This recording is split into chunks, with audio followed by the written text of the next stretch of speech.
दिन महत्वपूर्ण है। 28 सितंबर संयुक्त राष्ट्र ने आज के दिन को international day for universal access to information, सूचना तक सार्वभौमिक पहुंच के लिए दिवस, इस रूप में घोषित किया है। तो एक तरह से हम इसी दिवस के उपलक्ष्य में आज जो वेबिनार यहाँ कर रहे हैं उसका विषय हमने रखा है right to information, impact and implementation. सूचना के अधिकार का अब तक क्या प्रभाव पड़ा है और किस तरह से उसकी क्रियान्विति हो रही है। हमारे साथ तो हरियाणा राज्य सूचना आयोग के सदस्य हैं। जैसा मैंने आपसे प्रारंभ में कहा कि आज का दिन महत्वपूर्ण इसलिए है क्योंकि एक विशेष दिवस के रूप में इसे हम आयोजित कर रहे हैं। सूचना किसी भी लोकतांत्रिक व्यवस्था को सशक्त और सार्थक बनाने के लिए अपना महत्व रखती है। बल्कि मैं ये कहूं कि सूचना एक शक्ति है। सूचना विहीन व्यक्ति कहीं अपने लक्ष्य उद्देश्यों में सफल नहीं हो पाएगा। इस लोकतांत्रिक प्रक्रिया का वो प्रभावी हिस्सा नहीं बन पाता है। इसीलिए लगभग 1948 की वो बात है जब universal declaration of human rights की घोषणा की गई और वहां पर भी व्यक्ति के इस जानने के अधिकार या सूचना के अधिकार की महत्ता को स्वीकार किया गया। हमारे देश के संविधान में भी अनुच्छेद 19(1) क में अभिव्यक्ति की स्वतंत्रता का अधिकार देश के आम नागरिक को दिया गया है। यह अधिकार तभी सफल सार्थक हो सकता है जब उसके साथ जानने के अधिकार की भावना जुड़ी हुई हो। ये एक तरह से बुनियादी अधिकार के रूप में इसको स्वीकार किया गया है। अमेरिका के राष्ट्रपति जेफरसन ने कहा था, सूचना लोकतंत्र की मुद्रा होती है एवं किसी भी जीवंत समाज के उद्भव और विकास में अपनी महत्वपूर्ण भूमिका का निर्वाह करती है। तो कहने का मतलब ये कि पृष्ठभूमि में वैश्विक स्तर पर हमने सूचनाओं के इस महत्व को स्वीकार किया है और ये कोशिश की है कि आम आदमी की पहुंच वहां तक हो। इस तरह के अधिकार के पीछे मूल भावना है अपने देश के नागरिकों को सशक्त बनाना, सरकारी कार्यों में पारदर्शिता लाने के प्रयास करना, भ्रष्टाचार को नियंत्रित करने के प्रयत्न करना और सरकार को जवाबदेह बनाना। जो नीति निर्माता हैं जिन पर उनकी क्रियान्विति की जिम्मेदारी है उनको भी हम कहीं जवाबदेह बनाएं। संयोग से इस आंदोलन की शुरुआत राजस्थान से होती है। उस समय के आरटीआई एक्टिविस्ट जिन्होंने क्षेत्र में काम किया, जब मैं राजस्थान विश्वविद्यालय में सेवारत था उस समय हमारे कुछ आयोजनों में ये लोग सम्मिलित हुए थे, जिसमें अरविंद केजरीवाल जी और निखिल डे जैसे प्रख्यात एक्टिविस्ट जिन्होंने उस दौर में काम किया था वो हमारे इन आयोजनों में सम्मिलित हुए थे। और हमने इवन अरुणा राय जी भी हमारे इस आयोजन से जुड़ी थी। ये मील के पत्थर थे जिन्होंने उस समय काम किया था और इसी का परिणाम रहा कि कालांतर में राष्ट्रीय स्तर पर 2005 में सूचना के अधिकार अधिनियम को लागू किया गया। लगभग 2 दशक का समय होने जा रहा है। 18 वर्ष हो चुके हैं इस कानून को क्रियान्वित किए हुए। समय पर संशोधन किए गए, कुछ संशोधनों का विरोध भी राष्ट्रीय स्तर पर किया गया। इसके पीछे मूल भावना यही रही कि नागरिक केंद्रित विकास को हम कहीं प्रोत्साहित कर सके। सरकारी स्तर पर कोई निर्णय लिया जाता है तो क्यों लिया जाता है, निर्णय नहीं लिया जाता है तो क्यों नहीं लिया जाता है, इसकी जानकारी आम जनता को होनी चाहिए ताकि हम उस देश की जनता, आम आदमी को उस लोकतंत्र का कहीं एक हिस्सा बना सकें। पत्रकारों के लिए, मीडिया कर्मियों के लिए तो सूचना का अधिकार एक हथियार के रूप में काम आया है। आज देश के अनेक ऐसे प्रबुद्ध पत्रकार हैं जिन्होंने इस अधिनियम के सहारे अपनी खोजपूर्ण पत्रकारिता को भी एक तरह से उन्होंने उसको गति दी है और उसको क्रियान्वित करने में उसमें इस अधिकार का उन्होंने भरपूर उपयोग किया है। हमारे सामने चुनौती यह है कि इस अधिकार की जानकारी कितने लोगों को है, आम आदमी इस कानून से कितना परिचित है। हालांकि पाठ्यक्रमों में, विशेषकर हमारे पत्रकारिता के पाठ्यक्रमों में जो मीडिया लॉस का पेपर है उसमें आरटीआई, राइट टू इंफॉर्मेशन या सूचना के अधिकार की चर्चा की जाती है, लेकिन जिस तरह से सूचना दी जा रही है आम आदमी उससे कितना संतुष्ट है। सरकारी स्तर पर इन अभिलेखों को, रिकॉर्ड को रखने की कितनी प्रभावी व्यवस्था है। सूचनाओं को उपलब्ध कराने के लिए या इवन सूचना आयोगों में किस तरह का स्टाफ है, वो पर्याप्त है या नहीं, और वो अपने उन उद्देश्यों की पूर्ति में कितना सक्षम सफल हो पा रहे हैं। सूचना के अधिकार के साथ निजता का अधिकार, राइट टू प्राइवेसी भी जुड़ा हुआ है। ऑफिशियल सीक्रेट्स एक्ट 1923 उसको लेकर के भी कई बार एक टकराहट की स्थिति आती है। इंडियन एविडेंस एक्ट, बहुत सारे ऐसे अधिकार है जहां कहीं ना कहीं आपस में टकराहट होती है, लेकिन सबसे महत्वपूर्ण है व्यक्ति के निजता के अधिकार की रक्षा की जाए। इस अधिकार ने हमें बहुत ताकत दी है। मंत्रियों के विदेश दौरों के विवरण के बारे में, उनकी परिसंपत्तियों के बारे में, परीक्षा परिणाम में होने वाली धांधलियों के बारे में, जब से फाइल पर नोटिंग की जो हमको जानकारी मिलने लगी है, उसने भी कहीं ना कहीं सरकार पर एक अंकुश लगाने की कोशिश की है। अभी भी अनेक बाधाएं हैं। तो जैसा मैंने शुरू में कहा, आज हमारे साथ कुछ ऐसे विशेषज्ञ हैं जिन्होंने सूचना के अधिकार के इम्प्लीमेंटेशन के लिए और अपने प्रशासनिक कार्यों में उस कानून का उपयोग करने में उनके कई तरह के अनुभव रहे हैं। आज हम उनसे जानेंगे, उनके उन अनुभवों के बारे में साझा करेंगे, उनके उन अनुभवों को। हम सर्वप्रथम आमंत्रित कर रहा हूं डॉक्टर कुलबीर छिक्कारा जी को। जैसा मैंने शुरू में कहा, डॉक्टर छिक्कारा जी हरियाणा सूचना आयोग में स्टेट इंफॉर्मेशन कमिश्नर के रूप में इस समय काम कर रहे हैं। हरियाणा पब्लिक सर्विस कमीशन में भी आप रह चुके हैं। डॉक्टर कुलबीर ने दिल्ली यूनिवर्सिटी और आईआईटी दिल्ली से अपनी औपचारिक शिक्षा है वो पूरी की और अंग्रेजी साहित्य में आपने पीएचडी किया। उसके अलावा जर्नलिज्म का कोर्स भी किया और जर्नलिज्म में ही आप अपनी दूसरी पीएचडी के लिए इस समय काम कर रहे हैं। और इसी संदर्भ में मेरा उनके साथ पिछले कुछ महीनों से एक संवाद होता रहा है। कुरुक्षेत्र यूनिवर्सिटी के आप एलुमनाई रहे और दिल्ली यूनिवर्सिटी के आप एलुमनाई रहे। देश के अनेक प्रमुख विश्वविद्यालयों के जो बोर्ड ऑफ स्टडीज हैं उनके भी आप मेंबर रहे, वहाँ के रिसर्च कमेटीज के आप मेंबर रहे, विशेषकर इंग्लिश डिपार्टमेंट के। देश के अनेक क्षेत्रों में आपका जाना रहा है, अनेक शैक्षणिक प्रतिष्ठानों में आपने English literature, law, public administration, journalism, इन विषयों पर अध्यापकों के साथ, विद्यार्थियों के साथ, सिविल सर्वेंट्स के साथ, प्रोफेशनल के साथ लगातार इंटरेक्ट आप करते रहे हैं। आप Makhanlal Chaturvedi national university of journalism and communication जो है उसके भी एग्जीक्यूटिव काउंसिल के आप मेंबर रह चुके हैं। देश के अनेक संचार माध्यमों से आपका जुड़ाव रहा, प्रिंट, टेलीविजन और डिजिटल मीडिया, वहां पर भी आपने डिफरेंट जो प्रोमिनेंट एडिटोरियल पोजीशंस हैं उसमें आपने काम किया है। आप अनेक मीडिया संगठनों से भी सक्रिय रूप से जुड़े रहे हैं। कुछ प्रमुख जो मीडिया हाउस और एसोसिएशन हैं उसमें world association of newspaper WAN, world editors forum WEF, इनमें लगभग दशकों तक आप जुड़े रहे। आपने महत्वपूर्ण योगदान दिया पॉलिसी लेवल पर और एपेक्स मीडिया ऑर्गेनाइजेशन के साथ जुड़ करके, जिनमें Indian newspaper society INS, audit bureau of circulation, advertising standards council of India ASCI इत्यादि इत्यादि। इसी तरह से आप media research users council MRUC के 2 टर्म तक भी उनके बोर्ड में रहे हैं और ऑल इंडिया रेडियो, टेलीविजन आदि न्यूज चैनल्स में भी आप एक्सपर्ट्स के रूप में समय समय पर आते रहे हैं। आपको अपने पीएचडी के दौरान JRF UGC की जो जूनियर रिसर्च फेलोशिप है वो भी दी गई और नेशनल मेरिट स्कॉलरशिप भी आपने अपने अध्ययन के दौरान प्राप्त की है। इसके अलावा एक एक्टिव स्पोर्ट्समैन के रूप में भी आपने इंटर यूनिवर्सिटी लेवल पर अपनी पहचान बनाई है। आपने अपनी यूनिवर्सिटी को स्टेट और नेशनल लेवल के कॉम्पिटिशन्स में रिप्रेजेंट किया है और आप हरियाणा आर्चरी एसोसिएशन, जो हरियाणा ओलंपिक एसोसिएशन से एसोसिएटेड है, उसके भी आप प्रेसिडेंट रह चुके हैं। तो एक बहुआयामी व्यक्तित्व जिनका खेल, शिक्षा, सूचना के अधिकार और मीडिया इन सब के साथ एक सक्रिय योगदान रहा है। मैं डॉक्टर कुलबीर को आमंत्रित करता हूं कि हरियाणा सूचना आयोग के एक मेंबर के रूप में और अपनी इस पूरी शैक्षिक यात्रा में जो कुछ अनुभव आपका इस अधिनियम के साथ रहा है वो हमारे साथ आपको शेयर करें। Doctor Kulbir. Thank you so much, Professor Banawat ji. You have so well introduced the subject for everybody's consumption.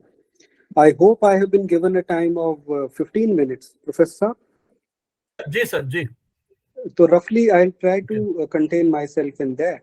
और कोई इसमें कोई भाषा का कोई ऐसी बंदिश तो नहीं कि अंग्रेजी ही, हिंदी ही, या कोई ऐसा?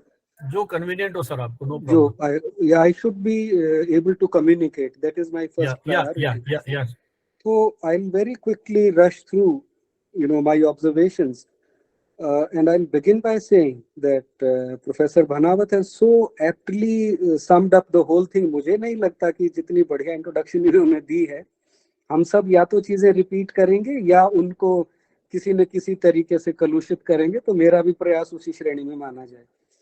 देखिए, प्रोफेसर साहब ने जैसे बताया, राइट टू इंफॉर्मेशन जो एक्ट है, राइट टू इंफॉर्मेशन जो है, ये it is a part of a bigger right which is called right to know.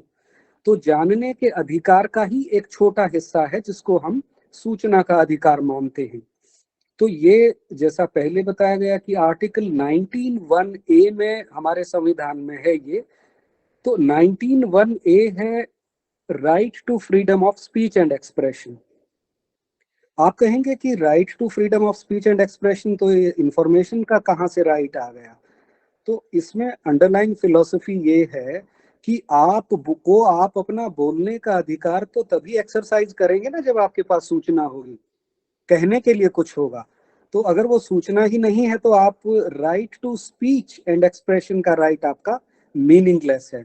तो it is in this context कि ये right to information is a fundamental right. इसके साथ में वेरियस जुडिशियल प्रोनाउंसमेंट में ये भी है कि आर्टिकल 19(1)(a) के साथ साथ आर्टिकल 21 भी हमें, which is right to life. तो ये जीवन का अधिकार का भी एक अभिन्न अंग है, हमारा सूचना का अधिकार। तो article 21 and article 19(1)(a) directly makes right to information as a fundamental right, और ये एक बड़ा एक राइट टू नो का हिस्सा है राइट टू इंफॉर्मेशन।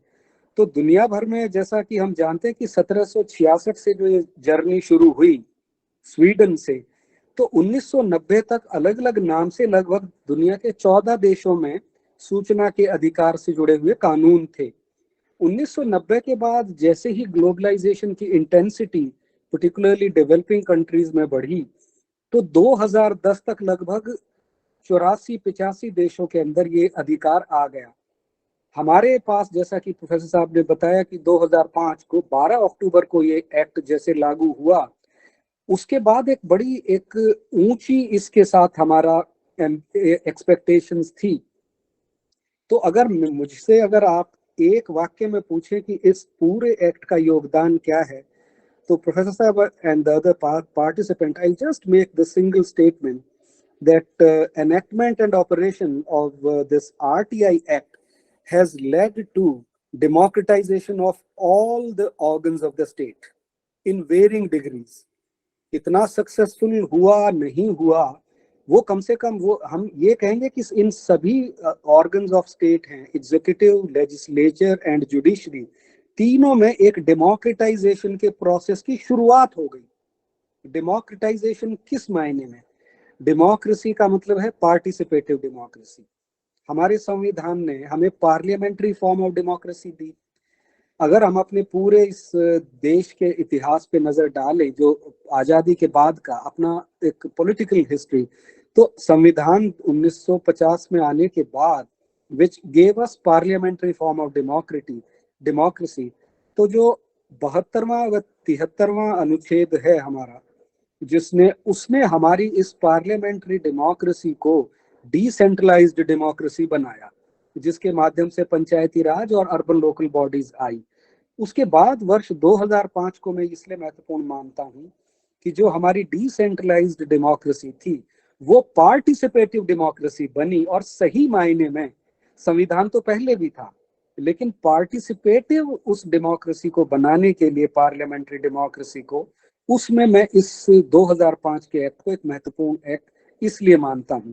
इससे इस जो एक्ट बना है उसका अगर आप प्रियम्बल भी पढ़ें, तो उस प्रियम्बल में इन्हीं बातों का जिक्र किया गया है कि ये एक्ट क्यों बनाया जा रहा है। प्रोफेसर साहब ने बिल्कुल उसको सही सम अप किया कि ये अपने सिटीजनरी को, इन्फॉर्म्ड सिटीजनरी, हमारे जो सिटीजन्स हैं उनके पास सूचना हो, ट्रांसपेरेंसी लाने के लिए, और इसी तरीके से करप्शन हटाने के लिए और अकाउंटेबल बनाने के लिए, अकाउंटेबिलिटी, ट्रांसपेरेंसी, और किसी भी चीज, कोई रिसोर्स जो भी है उसका कितना सदुपयोग किया जा रहा है, कोई पॉलिसी बन रही है वो उस पर्पस को सर्व कर भी रही है जिसके लिए वो बनी थी या नहीं।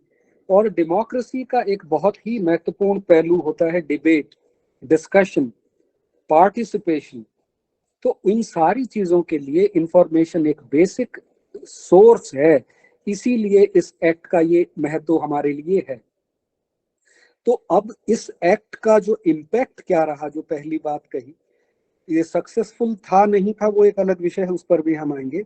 इसका देखिएगा ये है कि जैसे अब तक अंदाजा इस तरीके का लगाया जा रहा है कि जब से ये एक्ट फोर्स में आया है और अब तक, बहुत एग्जैक्ट तो स्टेटिस्टिक्स नहीं है, ऐसा माना जा रहा है कि लगभग 4.25 crore RTI applications in with various public authorities लगी हैं।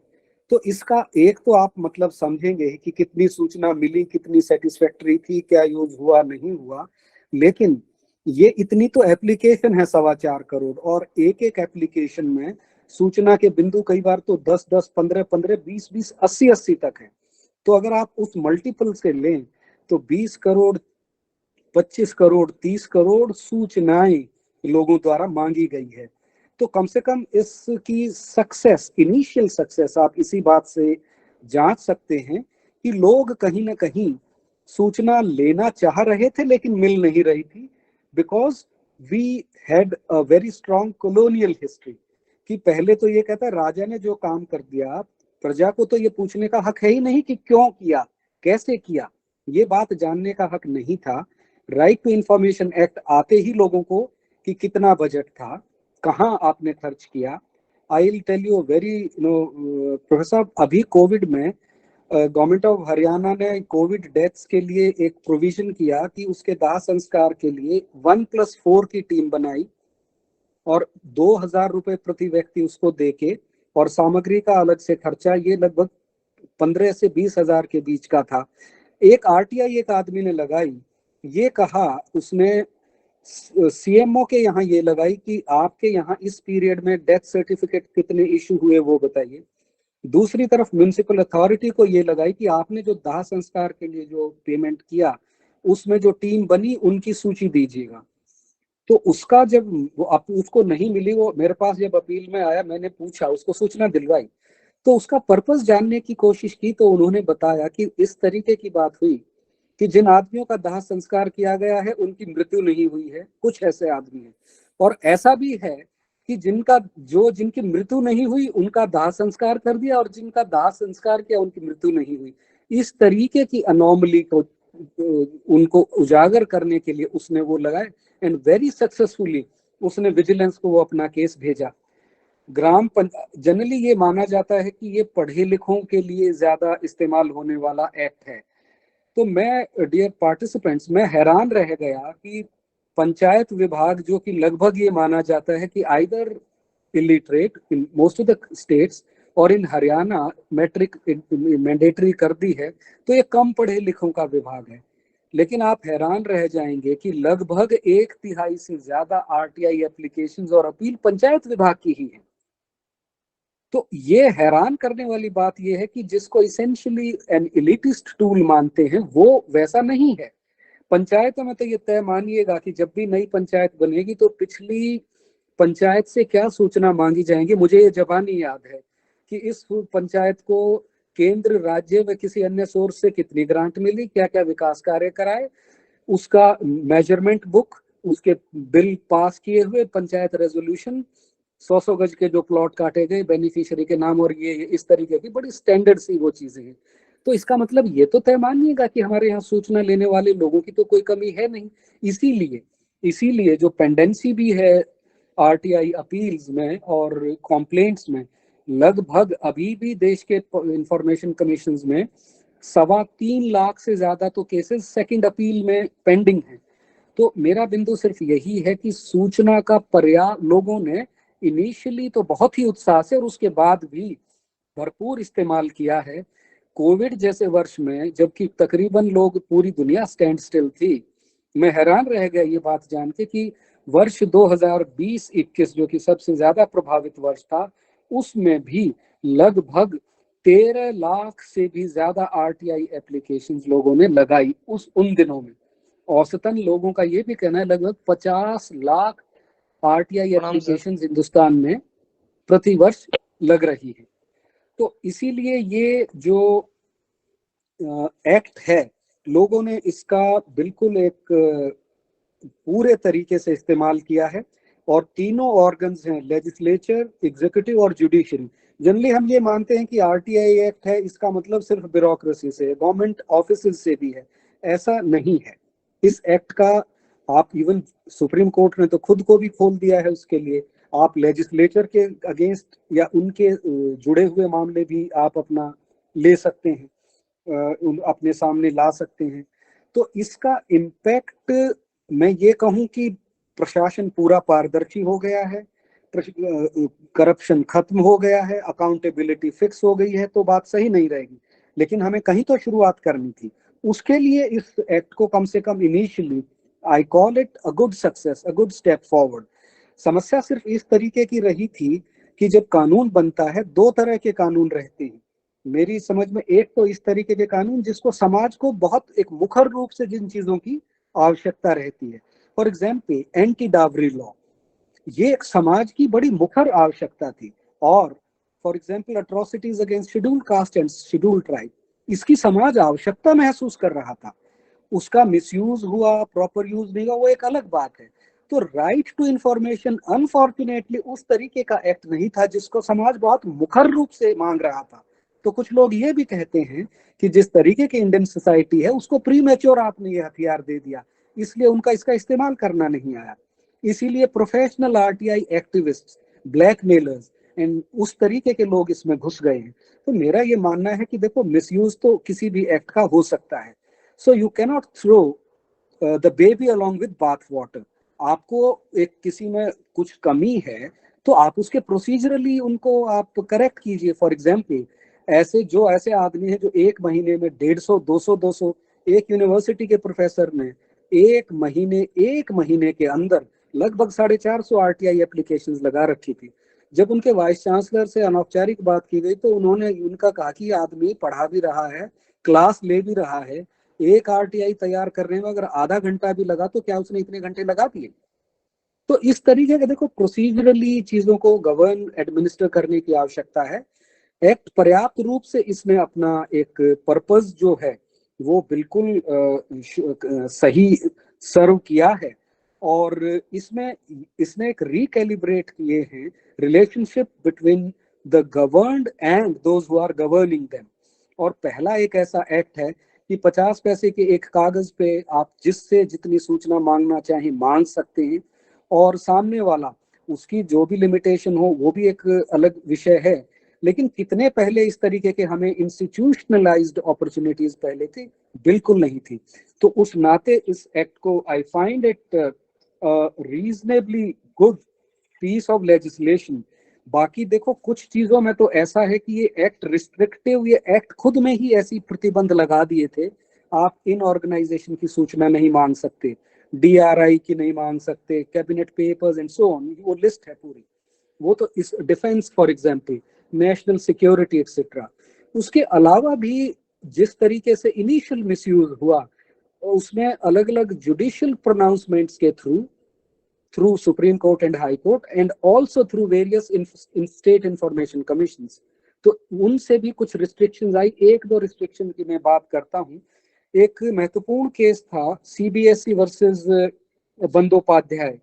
ये वाला एक केस ऐसा था जिसमें ये बात कही गई कि अगर आप ये मानते हैं कि इंफॉर्मेशन मांगने के नाम पर किसी भी ऑर्गेनाइजेशन का 75% स्टाफ का 75% समय, ये 2011 का सुप्रीम कोर्ट का सीबीएसई वर्सेस आदित्य बंदोपाध्याय, ये इम्प्लीमेंटेशन के उसमें कह रहा हूं कि अगर आप ये समझते हैं कि 75% किसी ऑर्गेनाइजेशन का समय, उसके 75% एम्प्लॉयज का 75% समय अपना काम करने की बजाय सूचना जुटाने में ही लग रहा है, तो ये बहुत अच्छी स्थिति नहीं है। तो उसने एक बल्क के ऊपर, वॉल्यूम के ऊपर रिस्ट्रिक्शन लगाने की कोशिश की।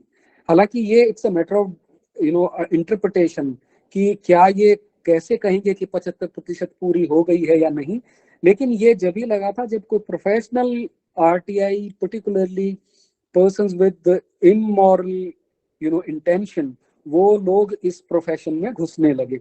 अदरवाइज अभी भी बड़ी से बड़ी सूचना भी आप मांग सकते हैं।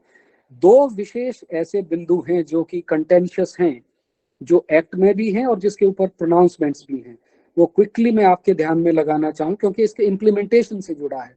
एक है जिसको कहते हैं पर्सनल इंफॉर्मेशन। पर्सनल इंफॉर्मेशन इस एक्ट के सेक्शन 81J में कहा है कि कोई किसी की व्यक्तिगत सूचना है उसको आप नहीं दे सकते। लेकिन ये एक बंदिश ऐसी नहीं है जो कि ओमनी बस है जिसको किसी भी हाल में नहीं। उसमें देखो एक निजता का अधिकार और सूचना के अधिकार के बीच में क्लैश हमारे यहाँ भी है और वेस्ट में तो और ज्यादा है। कल ही जेएनयू में किसी विषय पर हम सेमिनार में बोल रहे थे, वेस्ट में तो right to privacy is very zealously guarded, वो बिल्कुल प्रिवेसी को बहुत सैक्रोसेंट मानते हैं। हमारे यहाँ पर इस एक्ट ने ये बात अच्छी की है कि अगर कोई किसी के मेडिकल बिल मांगे, अगर कोई ये कहे कि इसको किस क्या बीमारी थी, कहाँ इलाज किया, कितने पैसे लगे, इसकी एसीआर दिखाओ, चार्जशीट दिखाओ, इसकी एटीआर दिखाओ, इस आदमी की कहाँ कहाँ प्रॉपर्टी है उसकी डिटेल दो, तो ये ऐसी चीजें हैं जिसके विषय में अब स्पष्टता ये है, जो चीज विशुद्ध निजी है वो आप नहीं देना चाहिए। मेरे को क्या, मुझे क्या बीमारी है ये किसी को जानने का कोई हक नहीं है, लेकिन इस एक्ट ने ये कहा है कि आप पर्सनल इंफॉर्मेशन भी दे सकते हैं अगर आप ये बात प्रूव कर दें कि उस इंफॉर्मेशन को देने से there is a larger public interest which would be served. और उस तरीके के केस में पर्सनल इंफॉर्मेशन भी शेयर की जा सकती हैं, विच is not the case with many of even western countries. तो उसीलिए इस एक्ट के ऊपर ये डिबेट चलती रहेगी, लेकिन हमारे यहाँ पर पब्लिक इंटरेस्ट में रिविलेशन की एक बड़ी फैसिलिटी है। सिमिलरली दूसरा एक कंटेंशियस एरिया हमेशा रहता है थर्ड पार्टी इंफॉर्मेशन। मैं आता हूँ, मैं कहता हूँ कि उस व्यक्ति के विषय में ये चीज बताई जाए, अगर वो जनसामान्य के विषय में है, प्रोग्राम्स के बारे में है, पॉलिसीज के बारे में है, तो ठीक है। लेकिन अगर किसी को ये कहें कि ये आप थर्ड पार्टी इंफॉर्म तीसरे किसी व्यक्ति के विषय में मांग रहा हूं, तो वो चीजें, उसका प्रोसीजर ये है कि जिससे सूचना मांगी जाएगी किसी थर्ड पार्टी के बारे में, तो वो SPIO जो पब्लिक इंफॉर्मेशन ऑफिसर है उस थर्ड पार्टी से पूछेगा कि आपके बारे में सूचना मांगी गई है, क्या आप देना चाहेंगे। अगर वो मना कर देगा तो सूचना नहीं दी जाएगी इनिशियली, और वो कहता है दे दो तो दे ही देंगे। लेकिन मान लो उसने मना भी कर दी, उसके बावजूद मान लो फर्स्ट अपील में भी उसको नहीं मिली, अगर वो सेकंड अपील में जब इंफॉर्मेशन कमीशन में आता है तो उसमें भी रूल यही है, third party information can also be shared provided it's revelation it serves a bigger purpose than its concealment। अगर उसको सूचना को देने से एक बड़ा जनहित कहीं पूरा हो रहा है तो उसके ना उस स्थिति में बेशक वो थर्ड पार्टी की है, वो सूचना दी जा सकती है। उदाहरण के लिए एक कोविड का ही एक अभी मेरे पास पिछले दिनों RTI जिसमें उसने कहा कि मुझे इन व्यक्तियों के एक लिस्ट थी, इनके डेथ सर्टिफिकेट्स चाहिए। उसको सूचना नहीं मिली, जब हमारे पास सेकंड अपील में आया तो ये स्टैंड था जो SPIO थे, हेल्थ डिपार्टमेंट वाले, registrar of birth and death, ये थर्ड पार्टी इंफॉर्मेशन है, वो जिंदा नहीं। हमने परिवार वालों से पूछा, उन्होंने मना किया। उसको हमने कहा कि इससे क्या पब्लिक पर्पस है, ये बातें हम एक्टिवली पूछते हैं during hearing in second appeal. उसने बताया कि मुझे आई फियर कि बहुत बड़ा एक घपला हुआ है, हमारे यहाँ लगभग 2 लाख रुपए प्रति व्यक्ति कोविड डेथ को दिया गया था। उसने कहा कि आप जिन लोगों को, I have a list in a different RTI of the persons who were the families who were the recipients of this benefit। मैं इनको डेथ सर्टिफिकेट से मैच करना चाहूंगा कि जिन आदमियों ने लिया है क्या एक्चुअल मरे हो। I made them reveal it and to my surprise it became a major scam कि जिन आदमियों का वो कॉम्पनसेशन क्लेम है उन आदमियों के डेथ सर्टिफिकेट ही नहीं है एक्चुअल में इशू हुए, एंड जिस अथॉरिटी ने वो कॉम्पनसेशन 2 लाख का किया था उनके यहाँ डेथ सर्टिफिकेट लगे हुए थे विच वर फेक। एक भी जेन्युइन नहीं था, वो फोटोशॉप्ड और जो गलत से फोटो कॉपी कराने वाले, एंड देन वो एक विजिलेंस का बहुत बड़ा मुद्दा बना। तो this was an issue related to third party information. तो ये दोनों चीजों में इस एक्ट के इम्प्लीमेंटेशन में बहुत बड़ी दिक्कत नहीं आई। देखो ये तो चीजें चलती रहेंगी कि थर्ड पार्टी है, पर्सनल इंफॉर्मेशन है, एसीआर ले सकते हैं, नहीं ले सकते, और ये तमाम बातें। लेकिन मेरा अभी भी ये मानना है कि इस एक्ट ने हमें इस तरीके से एक ठीक उस दिशा में हमें आगे बढ़ाया है। बाकी अगर इम्प्लीमेंट, एक जो इशू, जो ग्रे एरिया मुझे हमेशा लगता है, प्रोफेसर साहब, I hope I am not really crossing the time limit, वो ये है कि आप जानते ही होंगे कि किसी एक अथॉरिटी के सामने हम अपनी अपील लगाते हैं, इंफॉर्मेशन के लिए मांगते हैं, वो पब्लिक इंफॉर्मेशन ऑफिसर है, अगर उसे सूचना नहीं मिलती तो वो फर्स्ट अपीलेट अथॉरिटी, जो कि डिपार्टमेंट का कोई एक सीनियर अधिकारी है, उसको अपील करता है, और उसको फर्स्ट अपीलेट अथॉरिटी बोलते हैं, और उसको भी वहां भी सूचना नहीं मिलती तो वो स्टेट इंफॉर्मेशन कमीशन या central information commission, which ever is the case, वो वहां पर आता है। इस केस में आजकल एक ये ट्रेंड ये बड़ा आ रहा है कि एक ऐसे अधिकारी को एसपीआईओ बना दो, इंफॉर्मेशन ऑफिसर, हालांकि ये क्लास 1 का होना जरूरी है और वो सारी बातें हैं, लेकिन कहते हैं जी हमारे पास ये स्टाफ नहीं है। अभी मुझे registrar of firms and societies में एक जगह का एक असिस्टेंट लेवल का एक आदमी को एसपीआईओ बना दिया, वहां पर अधिकारी उपलब्ध नहीं था, उसने कहा, तो मैंने कहा चलो। लेकिन ऐसी भी जगह है, क्योंकि इसमें इस एक्ट के अंदर पेनल्टी का provision is only on the SPIO, which is a major lacuna.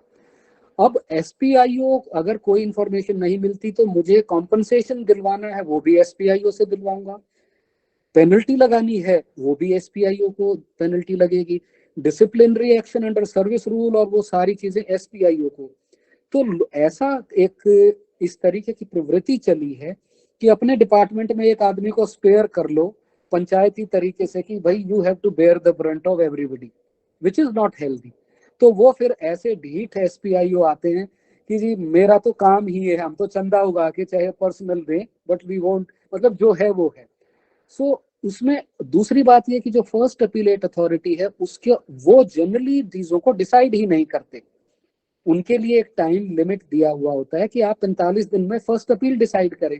Either they will not decide और दे हैव साइक्लोस्टाइल्ड परफॉर्मेंस, वही कहते हैं कि इनको जो सूचना मांगी गई है परमिसिबल इंफॉर्मेशन में be given to him and so on, वो उसकी स्क्रूटनी नहीं करते। उसकी समस्या ये होती है, एक जो फर्स्ट अपील के तौर पे जो सूचना मिलनी थी या नहीं मिलनी थी उसका जो निर्णय हो सकता था, वो ना होने की वजह से वो आदमी सेकंड अपील में जाते हैं, तो state information commission are overburden.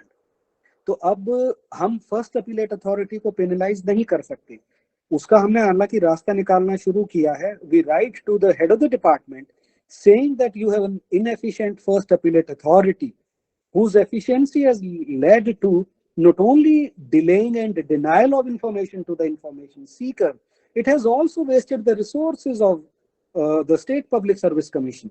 हमारे यहाँ पर अभी आप देखिएगा ना, जब 3.25 लाख पेंडिंग अपील और कॉम्प्लेंट्स हैं अलग अलग जगह, जिसमें से 1.25 लाख के करीब तो सेंट्रल इंफॉर्मेशन कमीशन की है।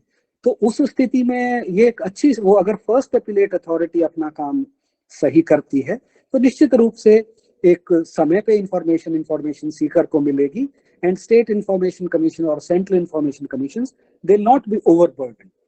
एक with one of the last submissions में आपको एक ध्यान में ये बात लाना चाहूंगा सभी पैनलिस्ट्स के, कि इस एक्ट ने एक बढ़िया काम ये किया है कि जो ऑर्डर्स हैं ऑफ स्टेट इंफॉर्मेशन कमीशन और central information commission, they are final, they are non appealable. ये बड़ा एक यूनिक फीचर है। सामान्यतः तो आप मानेंगे कि हाई कोर्ट के ऑर्डर्स भी अपीलेबल होते हैं to the supreme court, but here is one body जिसके आदेशों को आप किसी भी कोर्ट में, जिसके अगेंस्ट आप किसी भी कोर्ट में अपील में नहीं जा सकते। अपील में उस डिसीजन को in by way of an appeal you can't go. There is a restriction on the appellate jurisdiction of High Court and Supreme Court both. लेकिन under writ jurisdiction, one is appellate jurisdiction which is not permitted, but in writ jurisdiction, जो आप 5 तरह की Ritz हैं, मंडामस for example command के लिए, या कोई आदमी जो मान लो स्टेट इंफॉर्मेशन कमीशन का कोई ऑर्डर है, उसको आदमी उस ऑर्डर को नहीं चैलेंज करेगा, वो ये कहेगा कि जी मेरे ऊपर इन्होंने पेनल्टी लगाई, I was not given the opportunity of being heard, मुझे नेचुरल जस्टिस नहीं किया गया, मेरा रिप्लाई नहीं इन्होंने देखा, एंड सो ऑन। तो उस तरीके से जनरली ये भी बहुत बड़ी बात है कि वो अपीलेबल नहीं है और रिट जुरिस्डिक्शन में जा रहे हैं, एंड हाई कोर्ट और the supreme court invariably refers in case it finds substance, वो जनरली उसको वापस उसी कमीशन में भेजता है कि इनका ये सबमिशन है, आप अपना वो कंसिडर कीजिए। So I think I should end by saying कि right to information, essentially it has made a good beginning in democratizing all the organs of the state. जो deficiencies हैं वो by way of procedural improvement आप अपना कर सकते हैं.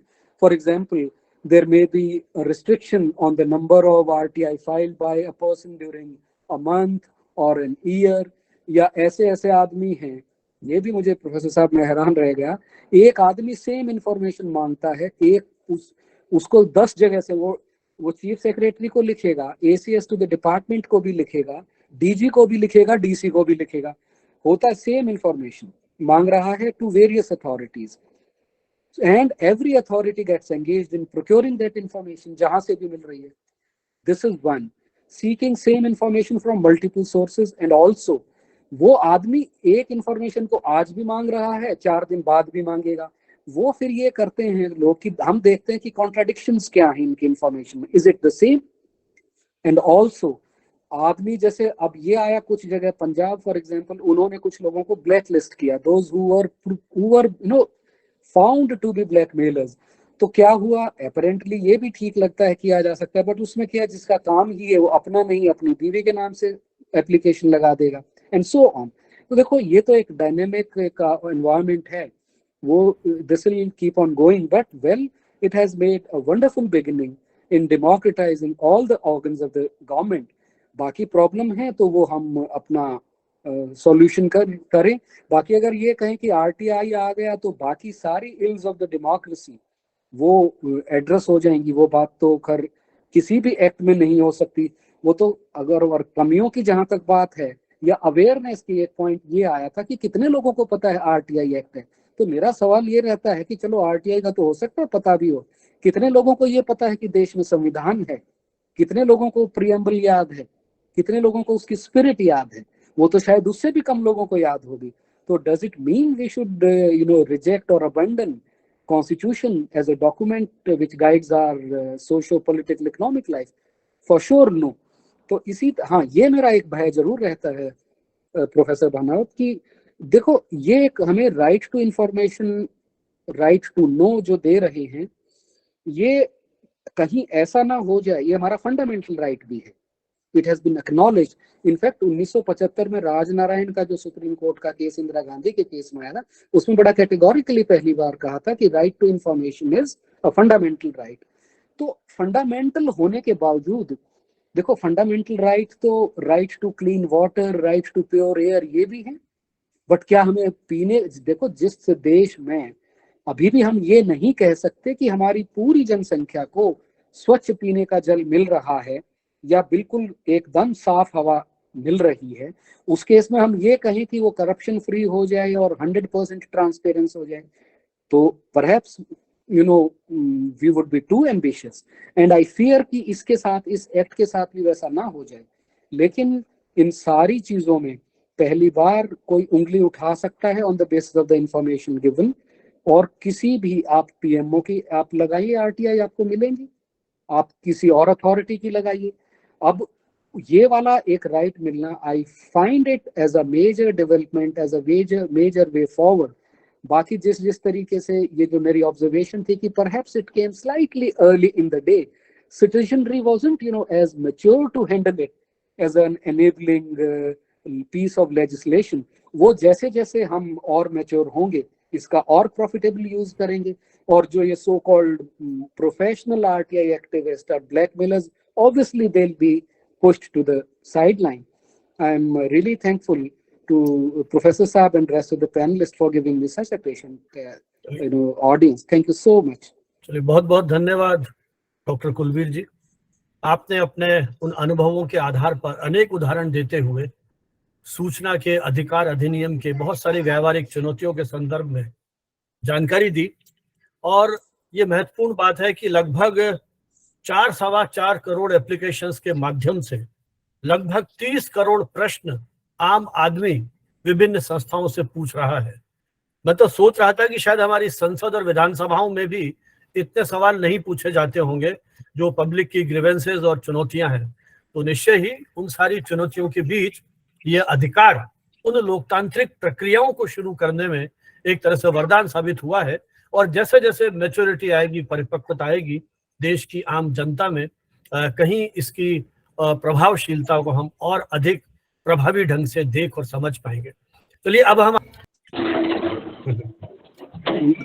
Professor Bhanawat it actually had been a wonderful experience being with you and मुझे तो मैं अगर ये बात कहूँगा तो आपको हो सकता है आप औपचारिक रूप से ये बात कहते हो, लेकिन मैं औपचारिक रूप से नहीं, मैं वास्तविक रूप से महसूस कर रहा हूँ कि जिस तरीके का एक फ्री फेयर एटमॉस्फेयर में आप ये अपनी डिस्कशन और डिबेट कंडक्ट कर रहे हैं, इस तरीके की चीजें अगर निरंतर, नियमित और व्यापक स्तर पर ये हो तो ये एक्ट और या जो भी विषय आप इस डिस्कशन में लेकर आए, इसका एक बड़ा व्यापक ही असर होगा। मैं अपने हमारे जो को पैनलिस्ट डॉक्टर रूपा, जिस तरीके से उन्होंने जो एक ग्रास रूट से जो भी चैलेंजेस जो महसूस किए वो लेकर आए, और विष्णु राज गढ़िया जी, निश्चित रूप से मेरी तो मैं आंख नाक कान खुले रह गए कि इतने एक एकेडमिक माहौल में बजाय कि ऐसी चीजें डिस्कस करना जो कि प्रैक्टिकली मीनिंगलेस रहती हैं, आप लोगों ने इसको प्रैक्टिकल बनाते हुए एक एकेडमिक गरिमा मेंटेन की। और राजेंद्र भानावत जी निश्चित रूप से जितने संक्षिप्त थे उससे भी ज्यादा सारगर्भित, और आप सब लोगों ने तो एक तरीके से, मैं अतिरिक्त रूप से आशावादी इसलिए महसूस कर रहा हूँ, आप सब आप जैसे लोग जब समाज में जाएंगे तो निश्चित रूप से इस एक्ट या जिस भी विषय को आप सामने रखेंगे उसको और अधिक प्रभावी ही बनाएंगे।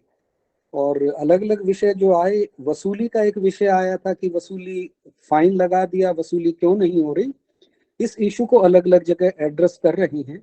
और मैं तो अपने अनुभव से ये बताता हूँ कि हम मंथली एक जो रिव्यू जो हमारी एक रिपोर्ट जो बनती है उसमें ये रहता है, जो भी स्टेट इंफॉर्मेशन कमिश्नर अपने स्तर पे ये इंश्योर करते हैं, अकाउंट एक हेड होता है और MIS के माध्यम से कि इतना फाइन लगा, इतना जनरेट होना चाहिए, इतना आना चाहिए, जो मिसिंग है ये चीजें तो सॉफ्टवेयर से मैनेज हो रही हैं। तो ये आप कतई भय ना मानिएगा कि सिर्फ कागज के ऑर्डर पे फाइन लिखा है, एक्चुअल पे नहीं किया जा रहा है।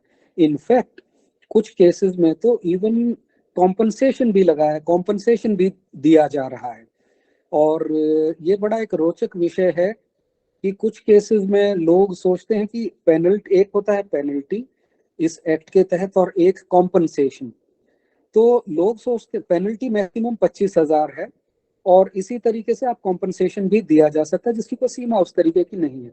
लेकिन लोग सोचते हैं कि पेनल्टी शायद बड़ा शब्द है। इसमें एक ये फाइनल पॉइंट ये है कि पेनल्टी जो दी जाती है वो जो पब्लिक इंफॉर्मेशन ऑफिसर है वो अपनी जेब से देता है, व्यक्तिगत रूप से उस चीज को वो देता है। और जो कि जब आप किसी को हर्जाना दिलवाते हैं, कॉम्पनसेशन दिलवाते हैं, वो कॉम्पनसेशन पब्लिक अथॉरिटी को देना होता है, विच मीन्स कि वो सरकार की तरफ से दिया जाता है। और ये भी बात है कि आपको तो ये लगेगा कि अगर सरकार दे रही है तो ये तो निश्चित रूप से बढ़िया है, अपनी जेब से देना तो शायद कम नुकसान वाली बात होगी। ये इसका ठीक उल्टा है। उसका कारण ये कि आप व्यक्तिगत अपनी जेब से 25,000 रुपए देके हो सकता है मुक्त हो जाएं, लेकिन अगर आपको 5 रुपए भी सरकारी पब्लिक अथॉरिटी को देने पड़ गए आपकी लापरवाही की वजह से, सूचना समय पर न देने की वजह से या सूचना बिल्कुल न देने की वजह से, तो वो पब्लिक अथॉरिटी देगी तो पब्लिक एक्सचेकर से जाएगा, ऑडिट पॉइंट बनेगा, और जब ऑडिट होगा तो ये बात आएगी कि आपकी लापरवाही से सरकारी खजाने से इतने रुपया गया, तो क्यों ना आपके खिलाफ चार्जशीट की जाए। तो ये वाला जो है, ये एक बड़ा, इससे लोग जिनको पता चलता है वो बड़े डरते हैं, और लोगों की फिर जब प्रमोशन रुक जाती है तो उस तरीके के कॉम्पनसेशन वाला मैकेनिज्म भी एक काफी प्रभावी रहा है। और लोगों को, मतलब even those who were administering this law were not aware of the efficacy, the effectiveness of imposing, of awarding compensation. Compensation का ये तो देखो मतलब है नहीं कि मैं 10 बार कार्यालय आया और एक बार का मेरा टैक्सी का खर्चा अगर 5,000 रुपए था तो 50,000 कॉम्पनसेशन दो। ये कॉम्पनसेशन का, this is not how compensation is awarded.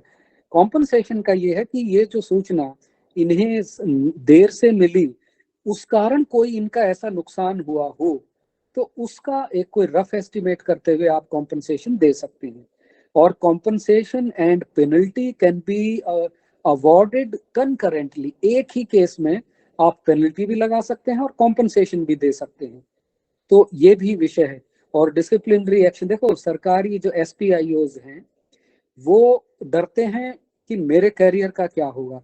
जब उन्हें ये लगता है कि अगर आपके खिलाफ मैंने departmental inquiry, departmental action, chargesheet under the rules अगर मैं कर रहा हूँ, रिकमेंड कर रहा हूँ, तो कल को आप प्रमोट नहीं हो पाएंगे जब तक कि आपकी ये इंक्वायरी क्लियर नहीं होगी। तो इस भय में जो है वो दिया जाता है। तो सीधी उंगली से नहीं, टेढ़ी उंगली से, वो सारे जो एक फाइनर वे ऑफ एडमिनिस्ट्रिंग, ये इंफॉर्मेशन कमीशन के स्तर पे भी आना पड़ेगा। और जिस तरीके से अपना भानावत साहब कह रहे थे, राजेंद्र भानावत जी, कि हमें आरटीआई एक्टिविस्ट्स को भी, या जो इंफॉर्मेशन सीकर को भी, या जिस तरीके से अभी डॉक्टर रूपा कह रही थी कि आरटीआई सूचना मांगने वालों को सूचना मांगनी भी आनी चाहिए। कई बार ये रहता है कि वो बैकग्राउंड इतनी बना देते हैं और उसके बाद क्वेश्चन ही पूछना भूल जाते हैं। तो ये जो एक इसके बारे में है कि ये इसेंशियली ग्रीवेंस रिड्रेसल मैकेनिज्म नहीं है, जो कि ये बन जाता है। लोग, मैं जैसे कहता हूँ मेरे पास आज जो मैं पूछता हूँ तो वो मेरा इसमें यही रहता है कि आप सूचना मांगने आए हैं, आप अपनी गैस निकालने के लिए नहीं आए हैं इस कमीशन में या information, right to information act में। उनका ये है कि मेरा दर्द सुन लो। तो इसका ये भी मतलब है कि हमारे जो बाकी rest of the grievance redressal mechanism है वो उतने ही रॉबस्ट रहे। और जो ये बात आई थी कि हम इस इंफॉर्मेशन को नॉलेज में कन्वर्ट करना शुरू करें, उसके एक्शनेबल पॉइंट बनाए, ये इनफैक्ट ये आज के सेमिनार से मैं इस भाव को समझता था, लेकिन अभिव्यक्ति के रूप में आज इस सेमिनार में कि the information which you gather through RTI act must be converted into effective knowledge which can then be translated into certain actionable point। तो ये एक इतनी उम्दा सोच, इतना एक बढ़िया विचार है, ये समझ में आ जाए तो काफी इस एक्ट की इफेक्टिवनेस की बढ़ेगी। एक आजकल जुडिशियल प्रोनाउंसमेंट्स भी रही हैं प्रोफेसर साहब, तो ये इस तरीके से एक आध बार कहा गया है कि सूचना के अधिकार अधिनियम के तहत आप सवाल नहीं पूछ सकते। तो वो भ्रांति है, आप ये सवाल पूछ सकते हैं। अगर किसी ने वो ये सवाल ना, और not all questions are barred, ये नहीं है कि आप कोई भी सवाल नहीं पूछ सकते। वो जिस जजमेंट में ये बात आई थी उसका ये भाव था कि राइट टू इंफॉर्मेशन एक्ट के तहत आप ये सवाल नहीं पूछ सकते कि आपने यहाँ सड़क ये बनाई है तो क्यों बनाई है, वहां पर आपने ये योजना के इतने पैसे अतिरिक्त दे सकते थे, आपने क्यों नहीं दिए। आप अंडरलाइंग रीजंस, कॉजेज, एक्सप्लेनेशंस ये नहीं मांग सकते। तो इस नाते आप सवाल नहीं पूछ सकते। इसके चलते अभी ऑफ लेट ये जब से ये प्रोनाउंसमेंट आई, एसपीआईओज ने क्या शुरू किया, जो भी निश्चित रूप से अगर कोई इंफॉर्मेशन मांगेगा तो सवाल ही होगा। जैसे कि ये एक शेड्यूल्ड ट्राइब छात्रवृत्ति जो ये है, इसमें कितने लोगों को आपने लाभ दिया है सपोजिंग, तो ये तो प्रश्न है। तो वो कहते हैं कि नहीं, ये तो प्रश्न है और प्रश्न के तो उत्तर देना अनिवार्य नहीं है, हम ये नहीं देते।